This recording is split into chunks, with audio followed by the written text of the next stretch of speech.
네, 오늘 하나님께서 주시는 말씀은 사무엘하 17장 15절부터 29절까지의 말씀입니다. 사무엘하 17장 15절부터 29절까지의 말씀입니다. 제가 가지고 있는 성경으로는 구약성경 491페이지에 있습니다. 제가 봉독하도록 하겠습니다. 이에 후세가 사독과 아비아달 두 제사장에게 이르되 아히도벨이 압살롬과 이스라엘 장로들에게 이러이러하게 계략을 세웠고 나도 이러이러하게 계략을 세웠으니 이제 너희는 빨리 사람을 보내 다윗에게 전하기를 오늘 밤에 광야 나루터에서 자지 말고 아무쪼록 건너가소서 하라. 혹시 왕과 그를 따르는 모든 백성이 몰사할까 하노라 하니라. 그때 요나단과 아히마아스가 사람이 볼까 두려워하여 감히 성에 들어가지 못하고 엔르로겔가에 머물고 어떤 여종은 그들에게 나와서 말하고 그들은 가서 다윗 왕에게 알리더니 한 청년이 그들을 보고 압살롬에게 알린지라. 그 두 사람이 빨리 달려서 바울임 어떤 사람의 집으로 들어가서 그의 뜰에 있는 우물 속으로 내려가니 그 집 여인이 덮을 것을 가져다가 우물 아귀를 덮고 찌은 곡식을 그 위에 널매 전혀 알지 못하더라. 압살롬의 종들이 그 집에 와서 여인에게 묻되 아히마아스와 요나단이 어디 있느냐 하니 여인이 그들에게 이르되 그들이 시내를 건너가더라 하니 그들이 찾아도 만나지 못하고 예루살렘으로 돌아가니라. 그들이 간 후에 두 사람이 우물에서 올라와서 다윗 왕에게 가서 다윗 왕에게 말하여 이르되 당신들은 일어나 빨리 물을 건너가소서. 아히도벨이 당신들을 해하려고 이러이러하게 계략을 세웠나이다. 다윗이 일어나 모든 백성과 함께 요단을 건널새 새벽까지 한 사람도 요단을 건너지 못한 자가 없었더라. 아히도벨이 자기 계략이 시행되지 못함을 보고 나귀의 안장을 지우고 일어나 고향으로 돌아가 자기 집에 이르러 집을 정리하고 스스로 목매어 죽음에 그의 조상의 묘에 장사되니라. 이에 다윗은 마하나임에 이르고 압살롬은 모든 이스라엘 사람과 함께 요단을 건너니라. 압살롬이 아마사로 요압을 대신하여 군 지휘관으로 삼으니라. 아마사는 이스라엘 사람 이드라라 하는 자의 아들이라. 이드라가 나하스의 딸 아비갈과 동침하여 그를 낳았으며 아비갈은 요압의 어머니 스루야의 동생이더라. 이에 이스라엘 무리와 압살롬이 길르앗 땅에 진친이라. 다윗이 마하나임에 이르렀을 때에 암몬 족속에게 속한 라빠 사람 나하스의 아들 소비와 로데발 사람 암미엘의 아들 마길과 로글림 길르앗 사람 바르실레가 침상과 대야와 질그릇과 밀과 보리와 밀가루와 볶은 곡식과 콩과 팥과 볶은 녹두와 꿀과 버터와 양과 치즈를 가져다가 다윗과 그와 함께한 백성에게 먹게 하였으니 이는 그들 생각에 백성이 들에서 시장하고 곤하고 목마르겠다 함이더라. 아멘. 네, 오늘 말씀의 제목은 우물 속으로 내려가기입니다. 저는 오늘 본문 속에서 요나단과 아히마아스가 그들에게 맡겨진 사명을 위해서 들어갔던 이 우물 속에 좀 집중해 보고자 합니다. 이들이 왜 우물 속으로 들어갔는지에 대한 이해를 위해서 이들이 어떠한 사명을 맡았는지, 그리고 이 사명을 맡게 된 그들의 상황이 얼마나 절체절명의 상황이었는지를 알아야 합니다. 요나단과 아히마아스에게 사명이 맡겨진 상황은 압살롬이 이제 막 반역을 일으킨 시기였습니다. 압살롬은 그동안 자신의 세력을 모으고 모아 큰 규모로 갑작스럽게 밀고 들어왔습니다. 전혀 준비가 안 되었었는지 다윗은 그것이 감당 불가라고 판단하였고 예루살렘 성에서 도망치는 결정을 합니다. 그래서 다윗은 사무엘하 15장 14절 하반절에서 빨리 가자, 두렵건대 그가 압살롬이 우리를 급히 따라와 우리를 해하고 칼날로 성읍을 칠까 하노라라고 말합니다. 당장 빨리 도망쳐야 하는 급한 상황이었습니다. 왕권을 차지하려는 야욕에 불타고 있는 젊은 압살롬의 이 무서운 기세 속에서 잠깐이라도 시간을 벌어야 하고 한시라도 빨리 안전한 거처에서 자신의 세력들을 정비하고 왕권을 수호해야 하는 다윗의 상황이었습니다. 그러나 다윗에게는 자신을 오래 따랐던 신하들과 믿고 따를 만한 군사들만 있었던 것이 아니었습니다. 다윗의 편에 서겠노라 결정한 예루살렘 백성들도 다윗을 따라 함께 도망쳤습니다. 핵심 인력, 손발이 맞는 신하들, 그리고 유용한 백성들하고만 움직여도 도망칠까 말까 한 상황에서 먹이고 보살펴야 할 많은 백성들까지 덩치가 큰 무리가 되어버렸습니다. 이렇게 상황이 좋지 않은 1분 1초를 다투는 상황 속에서 후세의 지연 전략이 통했습니다. 압살롬은 조금 여유롭게 다윗을 쫓아가자는 후세의 조언을 선택합니다. 다윗의 명령으로 예루살렘에 남은 후세는 지금의 긴급한 상황과 요단강을 오늘 밤에 당장 모두 건너야 한다는 메시지를 다윗에게 전했어야 했습니다. 이 메시지를 전달하지 못하면 모두가 그 압살롬의 군대에 의해 몰살당할 만한 절체절명의 상황이었습니다. 그리고 이런 상황 속에서 후세의 메시지를 전달하는 사명을 이 요나단과 아히마아스가 감당하게 된 것입니다. 그들은 이미 압살롬의 감시 체제에 있는 이 예루살렘에서 벗어나 어느 정도 도망쳐 있는 다윗에게 메시지를 전달해야 했습니다. 즉, 그 스파이나 첩자와 같은 역할을 해야 했었는데요. 첩자는 늘 적진에서 임무를 수행합니다. 그래서 늘 자신의 목숨을 담보로 임무를 수행하고 있습니다. 정체를 들키는 순간 죽음이기 때문인데요. 요나단과 아히마아스의 사명 또한 마찬가지였습니다. 후세의 메시지를 전달하는 그 사명을 압살롬에게 들키는 순간, 정체가 들키는 순간 죽음을 맞이합니다. 그렇기에 그들의 사명의 무게는 목숨의 무게와 같았습니다. 이는 사명을 감당하는 것은 우리의 목숨을 담보로 할 만큼 큰 희생과 그 위험을 수반한다는 것을 의미합니다. 이렇게 다윗 왕을 포함한 수많은 백성들을 살리기 위한 메시지, 그리고 그것을 전달하기 위해 목숨까지 걸어야 하는 위험 속에서 그들은 사명을 위해 한 걸음씩 그리고 조심스레 움직였습니다. 후세의 메시지를 어떤 여종에게 전달받아 다윗에게 다시 돌아가기 위해 조심스레 그리고 조심스레 또 확인하며 움직였습니다. 그러나 압살롬 편의 사람이 그 모습을 보았고 그들을 잡기 위해 군사들이 쫓아왔습니다.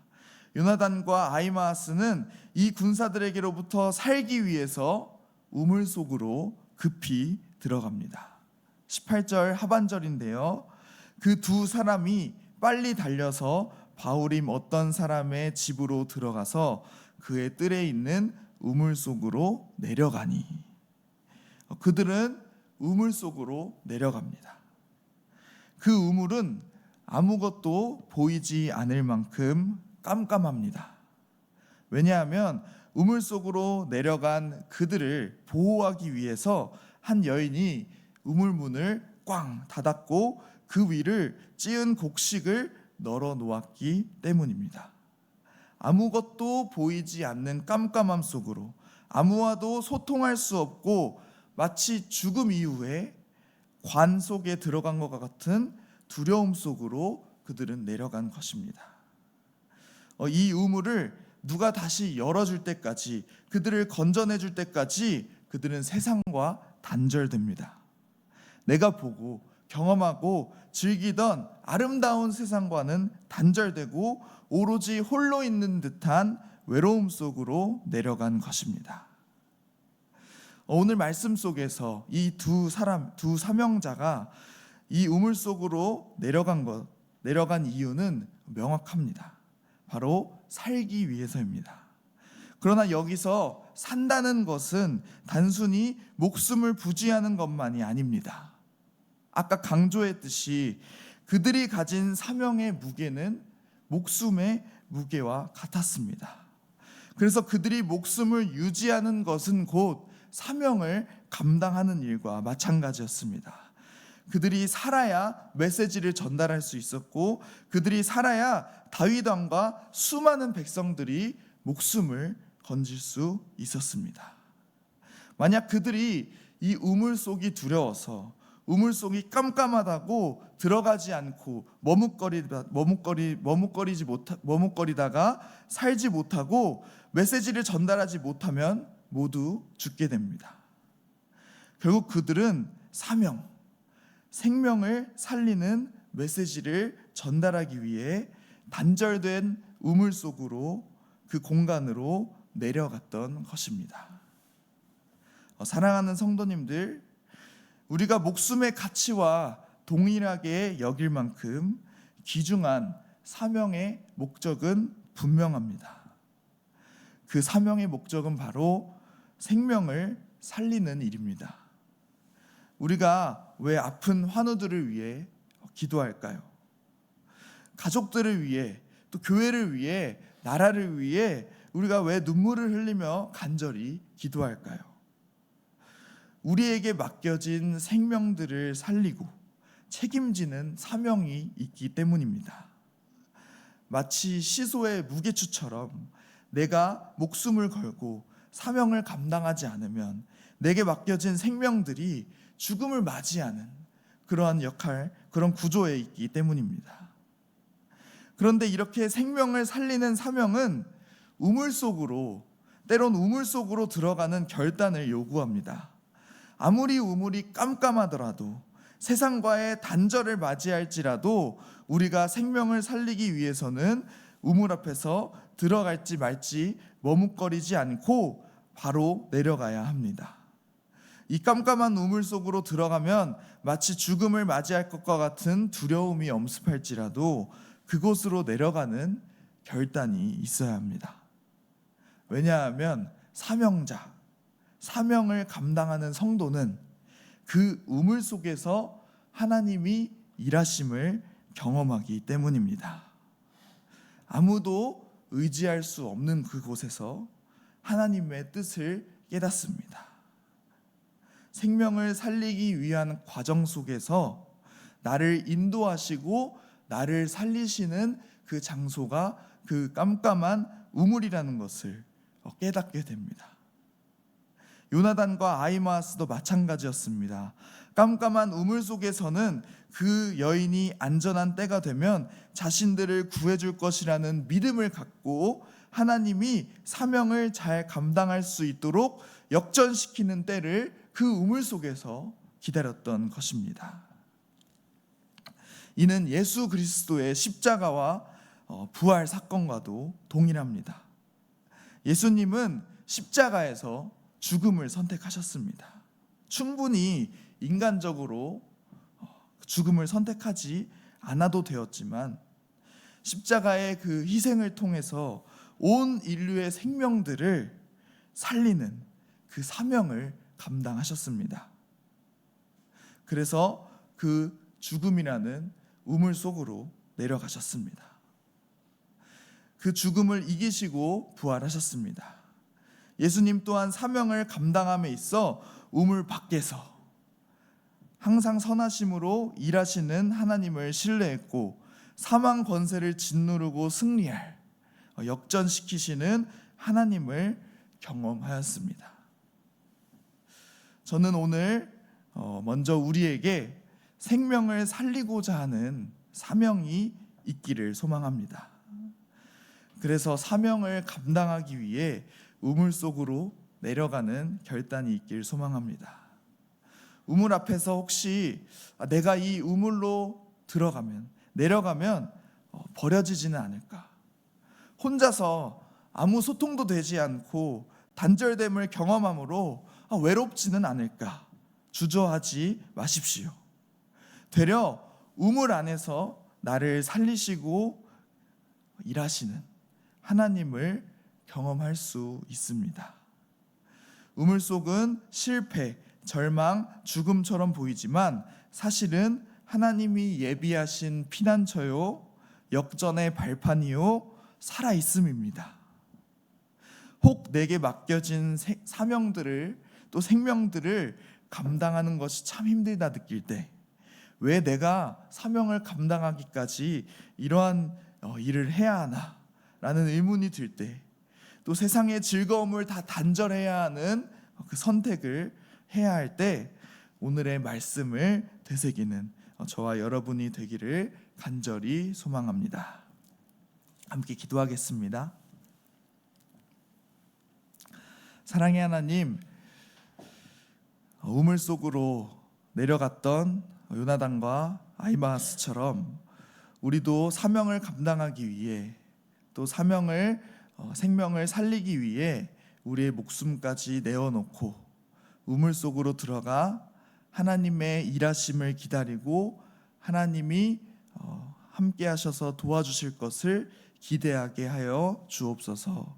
세상과 단절되고 또 이 사명을 이렇게까지 감당해야 하나 의문이 들 때에 일하시는 하나님, 온전히 사명을 감당하게 하시는 그 하나님, 죽음도 이기시고 부활하신 그 예수님의 놀라운 능력을 우리가 기대하며 바라보며 나아갈 수 있도록 인도하여 주옵소서. 하나님, 수별교회를 위해서 기도합니다. 온전히 주님의 사랑으로 하나된 교회, 온전히 주님의 뜻을 밝히 알고 세상의 소금의 역할, 방주의 역할을 감당하는 교회가 될 수 있도록 주님 인도하여 주옵소서. 이를 위하여 힘쓰시고 또 뜻을 제시하시며 하나님의 뜻을 구하는 김진홍 담임 목사님을 위해서도 기도합니다. 하나 되어 온전히 그 뜻을 함께 실천하며 주님의 뜻을 펼치며 나아갈 수 있도록 인도해 주시고, 하나님의 뜻이 목사님을 통해 펼쳐질 때에 우리가 하나 되어 온전히 주님의 그 뜻을 실천하며 하나님의 나라를 이 땅에 이루어 나아갈 수 있도록 주님 인도하여 주옵소서. 하나님, 다음 세대를 위해서 기도합니다. 온전히 다음 세대가 꿈과 희망을 회복하게 하여 주시고 하나님의 사랑이 그 마음 가운데에 씨앗처럼, 겨자 씨앗처럼 심겨져 온전히 주님께서 성령의 열매를 30배, 60배, 100배 거둘 수 있도록 주님 함께하여 주옵소서. 또한 우리 성도님들을 위해서 기도합니다. 성도님들 한 분 한 분 온전히 하나님의 뜻을 구하는 사명자가 되게 인도하여 주시고, 그 사명을 감당하는 모든 시간 속에서, 모든 손길 속에서 하나님이 함께 하신다는 것을 깨닫는 이 시간이 될 수 있도록 인도하여 주옵소서. 감사하며 거룩하신 예수님의 이름으로 기도합니다. 아멘.